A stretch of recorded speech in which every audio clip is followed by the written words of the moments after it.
Welcome to another episode of the Vegan Pulse. I am your host, Nancy Arenas. Today, my guest is Andrew Alexander. Andrew is founder and CEO at veganhealthpack.com. He is creating a vegan world documentary in which he interviews the leaders in the vegan, plant-based, and sustainability movements to document what it takes to make a massive change in the world. Stick around. I want to introduce him to you. Hi, Andrew. How are you? Hey, I'm great. Thanks for having me here. How are you? I'm doing very well, thank you. I want you to tell us, first of all, where you're at right now. I'm from the United States, but I'm currently in Sydney, Australia. So I guess you're talking about your winter time before Cole here, where it's summertime, it's warm out. So it's a really nice place to be. Okay. And here right now is 4 o'clock. What's the time there? Right now it is 10 o'clock in the morning. Well, good morning. Thank you. I want to ask you to share with the viewers about your journey into veganism. Can you tell us about that? Absolutely. So I guess it started when I was 2014. I built an internet business. So I quit my job and I wanted to travel a bit. So the first place I went was Boulder, Colorado. And when I moved in with a roommate there, which I didn't know, it turned out he was vegan.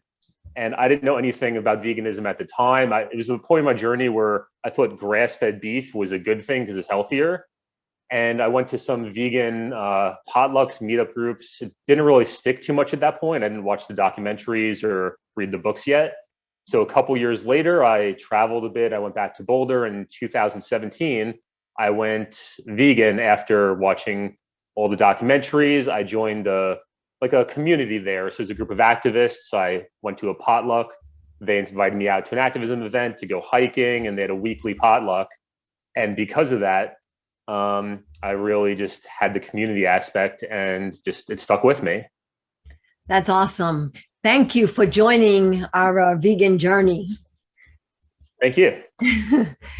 And you are working on a vegan world documentary. Tell us about that. Correct. So this started about a year ago, back in 2020. So it's called Creating a Vegan World. One day I was working on an unrelated vegan business. I wanted to start a vegan subscription box. And then I started a YouTube channel interviewing other people what they're doing about creating a vegan world. And then one day I decided to make just a mock-up movie poster in Photoshop. And I shared it with the Sydney Vegans Facebook group. And I said, hey, which one of these posters looks the best? And the response was overwhelming in a good way, where everyone's like, I vote for number one, I vote for number two, this is amazing. And people were reaching out to me saying, can you interview me? Can you include my soundtrack? One of them is a music producer. He's like, can you put my vegan song in the documentary? And being an entrepreneur for more than 10 years, this was the most positive feedback I got from just one Facebook post. So I knew this is something that the world needed. And then my first interview was a Zoom interview with an author called, his name's David Simon. He wrote a book called Meatonomics. And somebody asked me, they said, why does vegan food cost more than meat? So I did a Google search, came across his book, scheduled an interview, and it was a chain reaction, one after another, all these different people creating a vegan world in different ways.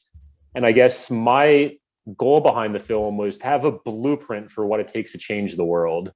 So as everybody knows, since 2016, 2018, the vegan movement is rising. There's more vegans today than ever before. There's more plant-based options in restaurants and supermarkets. So I'm a curious person. I always wanted to figure out, why do these shifts happen? So the mainstream, they might see it pop up in the media. It might just be like a one-time thing.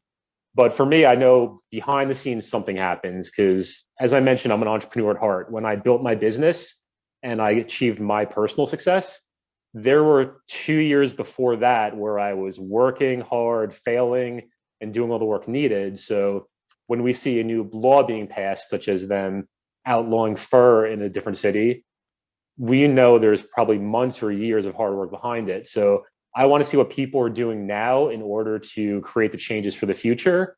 And I learned so much. I don't know if you want me to go into them right away, or if you want me to, you have other questions first? No, sure. No, tell us about, this is all about your project that we want to hear about.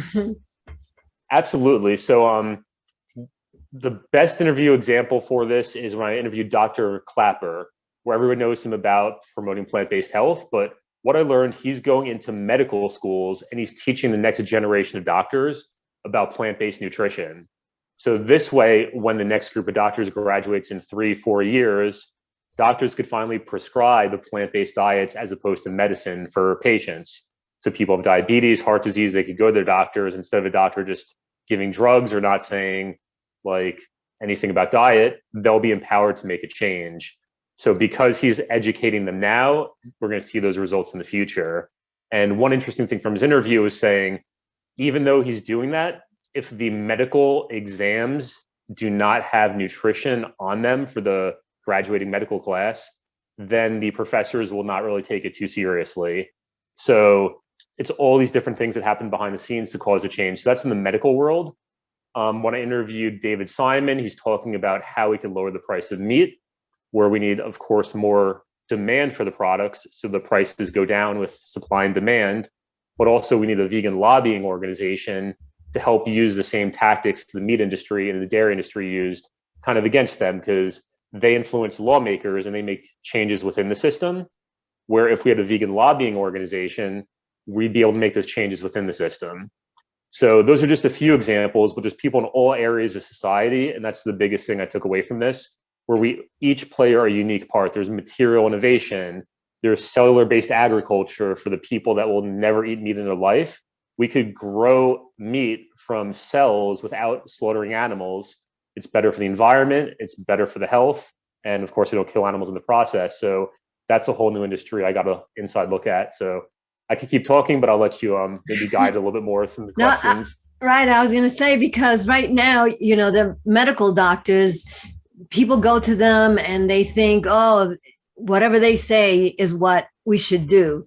And I'm a little bit turned off by that, because I think you have to question things. And they, at this point in time, and previous doctors do not have nutrition education. So when they say, oh, you should eat this and that, they're just talking about from what they eat, from what society has taught them, but not from actual educational background. And that's why Dr. Clapper and people like Dr. Neil Barnard and Milton Mills, and, they're going around doing that same thing, educating and trying to get nutrition education into medical schools. So that is definitely the way that it needs to be. Or they need to refer it to a dietitian, someone who knows nutrition. Absolutely. And it's good you mentioned registered dietitians, because I interviewed Lisa Simon. She's part of a plant-based health group in the UK. Mm-hmm. And when I interviewed her, it was the most elaborate and in-depth understanding of nutrition I've ever heard from anyone. And this is in comparison just reading books or going on YouTube. And some doctors, even if they just reference their patients to dietitians, that might be all it takes. And an interesting thing you mentioned about even the doctors making the changes, like the Dr. Clapper, Dr. Esselstyn, all of them, they prescribe plant-based nutrition. But I learned about more of how things get into the curriculum. So I interviewed Dr. Luke Wilson. He co-founded or co-published the BROAD study, which was a research study that shows plant-based diets are the best, or the only study where they lost weight without restricting calories or exercise. So first there's the research study, then there's getting those research study into the hand of the people that listen to it. And it seems like the medical schools might be at the end of the spectrum, because I interviewed someone who, I don't want to mention their name and they want to be private, but there's a lot of medical studies that go against what the meat and dairy industry talk about, or the pharmaceutical industry, and they bury the results that are in our favor. They do 10 studies, they only publish the 1 or 2 that promotes their product. And some doctors who even prescribe plant-based diets to their patients and are on our side, they're scared to speak up about those things because there's so much financial interest involved. So that's part of the problems. But in general, kind of going back to the documentary, it's really about what the solutions are. And I try to highlight what people are doing to bring those things to light. Right. And the other thing that you mentioned was about lobbying. And there are some vegan lobby groups out there just starting out. In DC, you have the DC animal voters and stuff like that. But the other thing is that the meat and dairy are funded by the government, by my tax dollars, which I don't want my tax dollars to go to fund that. I want my tax dollars to go to grants for farmers who are actually producing the food that is healthy for the planet and for people. And so that is my new thing, is that we need to start having people in places where they can change laws, make new laws and things like that, because that's the only way we're going to get to where we need to go. Definitely. And like I mentioned, the book Meatonomics by David Simon, he goes into a lot of detail about that. And I interviewed Agriculture Fairness Alliance. They're trying to shift subsidies into plant-based agriculture. So they're a great organization. And an interesting fact from his book is the average cost of a hamburger or fast food burger or whatever it is 3 times what people pay at the cash register. Right. So if you pay $5 for a Big Mac, well, none of us because we're vegan, but then it's actually the true cost is $15 from government taxpayer dollars going to prop up this industry and different things along like that. And then I know we have a short time here, but one thing that is interesting in my mind lately is called a concept called the vegan economy, where there's a group of, I guess, old vegans from the financial industry. They're taking advantage of new laws that allow everyday investors or everyday people like us to invest in new vegan startups as a little $100. And some of them are starting a movement trying to funnel the $3 trillion us vegans have in the stock market into new vegan businesses. Because I've started vegan businesses before. There's one of the biggest problems is getting the funding. So because everyday people can now invest in those companies through equity crowdfunding, we have $3 trillion in the stock market, we can move there. And then the whole concept of the vegan economy is, if I'm a vegan and I want to go to a mechanic, if I choose a mechanic that's vegan, I pay my money, that stays within the vegan economy. We know that's going to do good things with it.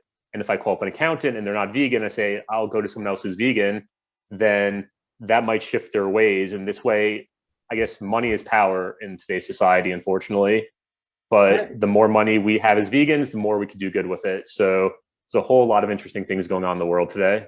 Right. And that's, I try to promote veg economy, just promote, and support the vegan community in all aspects, because, just put your money where we want the money to go and not to these other companies who are funding cruelty or, the meat and dairy industry. Most definitely. Absolutely. Yeah. And, maybe if I could wrap things up and just summarize everything together is. I had one question for you. Now, you coach businesses, new businesses?